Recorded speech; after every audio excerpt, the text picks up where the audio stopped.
Hello guys, welcome to my blog video. তো এটা শুরু হচ্ছে আমার সন্ধ্যাবেলার টিফিন দিয়ে। তো আমি বানিয়েছিলাম অনেক দিন পরে পাস্তা।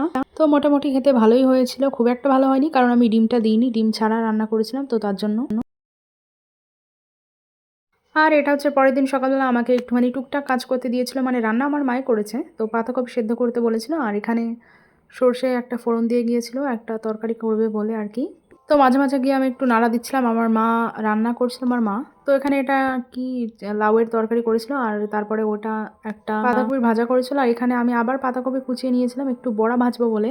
আর তখন আমি পাতাকপিগুলো আমি নিজেই করেছি, কেটেছি, কারণ এটা নিজের খাওয়া, মানে আমার মা বলেছিল বড়া যদি খেতে হয় নিজেই করে। আর এই পাশে ভাত হচ্ছিল আর আমি ওই পাশে মাতবড়ি করছিলাম আর কি। আর এক পাশে আর কি ওই সর্ষে দিয়ে একটা মাছের ঝাল মতো হচ্ছিলো। তো আমাকে মা বলেছিল ওই কাঁচা লঙ্কা বেছে এখান থেকে কেটে তারপরে তরকারির উপরে দিয়ে দিতে। তো আমি কাঁচা লঙ্কা কেটে এই যে তরকারির উপর দিয়ে দিয়েছিলাম। ভোলা মাছের সর্ষে দিয়ে একটা ঝাল মতো হয়েছিল রান্না।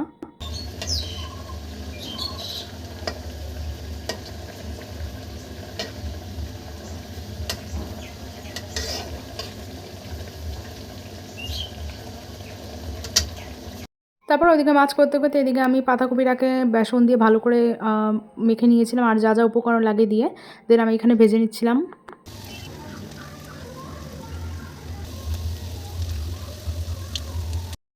আর এটা দেখো, এটা আমাদের বাড়িতে লাগিয়েছিল আর কি, আমাদের বাড়ির গাছের আখ। তো খুব বেশি একটা মিষ্টি হয়নি, অ্যাভারেজ টাইপের একটু হয়েছিল।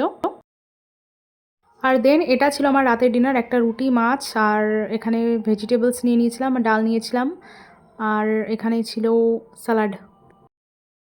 আর তার পরবর্তীতে মা একটু পরে নিয়ে এসেছিল ফুচকা, তো ফুচকা খেয়েছিলাম।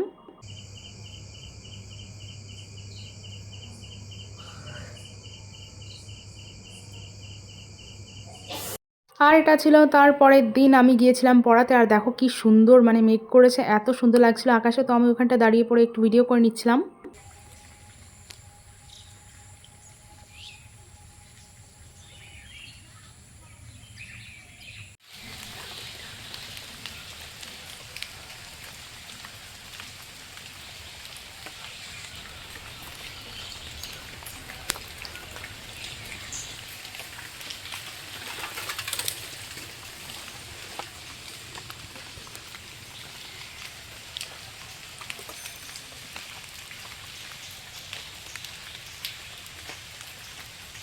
তখন আর কি অলরেডি বৃষ্টি পড়ছিল, আর আমি ছাতা নিয়ে দাঁড়িয়েছিলাম, ছাতা নিয়ে মানে যাচ্ছিলাম সাইকেলে করে। তো মাঝখানে আবার দাঁড়িয়েছিলাম সাইকেলটা নিয়ে ভিডিও করার জন্য। তো তারপরে দেখো পড়াতে চলে এসেছিলাম। বল আগে, নৌকো কোথায় আছড়ে পড়লো? এই বাচ্চাটাকে আমি পড়াতে আসি বিকালবেলার দিকে, আর একে পড়াতে আসলে আমার বেশ ভালোই লাগে বিকজ অফ খুবই কিউট। অ্যান্ড ওর বাড়ি আসার পথে দেখলেই তো রাস্তাটা, ওইখানে মানে নেচারটা খুবই ভালো লাগে আমার। আর অনেক সময় তো হাওয়া চলে, আমি দাঁড়িয়ে থাকি একটু রাস্তার মধ্যে।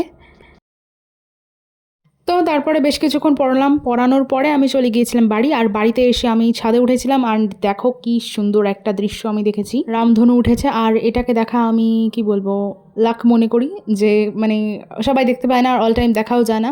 এটা দেখলে আমি খুবই খুশি হয়ে যাই, রামধনু দেখলে আমি জানি না কেন খুশি হয়ে যাই, বাট খুবই ভীষণই তখনকার জন্য আমি এক্সাইটেড হয়ে যাই। ওয়াও গাইস, রামধনু উঠেছে, make me a wish first. দেখো কতদিন পরে আমি রামধনু দেখলাম, কিছুদিন আগেও দেখেছিলাম, 1 মাস আগে, অ্যান্ড এখন আবার দেখছি। দারুণ, কি দারুণ না? তো তারপর আর কি আমার আরেক জায়গায় পড়াতে যাওয়ার কথা ছিল। তো তার আগে আমাদের বাড়িতে একজন এসেছিল আত্মীয়, তো উনি দই মিষ্টি নিয়ে এসেছিল, আর দই আমার ভীষণই ফেভারিট। তো আমি এই যে দই খেতে বসে পড়েছিলাম। না, কি 1,000 টাকা?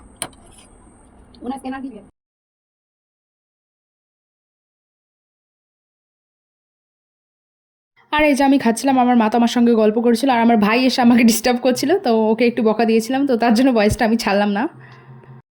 আর দেখো এটা হচ্ছে তার পরের দিনের ভিডিও, পড়াতে গিয়ে স্টুডেন্টের বাড়ি আর কি আত্মীয় স্বজন এসেছিলো, তো ওনারা এনেছিল মিষ্টি। আর স্টুডেন্টের বাড়িতে মানে ওদের জমির এটা হচ্ছে ড্রাগন ফ্রুট, ওরা চাষ করে, তো আমাকে দিয়েছিল, আর আমি প্রথমবার ট্রাই করছিলাম।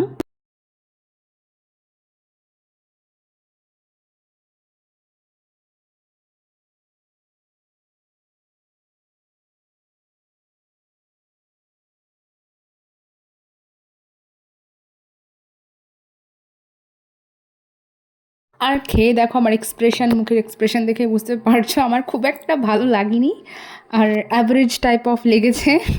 অনেকে বলে যে ড্রাগন ফ্রুট নাকি তাদের খুবই খুবই ভালো লেগেছে, আমি জানি না, আমার কাছে একদমই ভালো লাগেনি, মানে মোটামুটি খাওয়ার মতো লাগলো। আর আমি এর পরবর্তীতে আর কোনো দিন আমি ড্রাগন ফ্রুট ট্রাই করার চেষ্টা করব না, এটাই আর কি আমার সিদ্ধান্ত।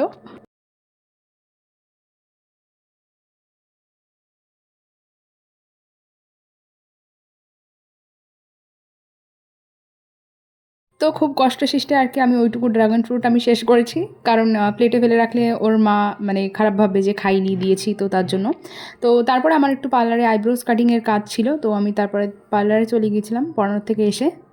তো গাইস এইটুকুই ছিল আমার ব্লগ ভিডিও কেমন লেগেছে কমেন্টে অবশ্যই জানিও, আর আরও এরকম নতুন নতুন ব্লগ ভিডিও পেতে হলে আমাকে অবশ্যই ফলো করে দিও।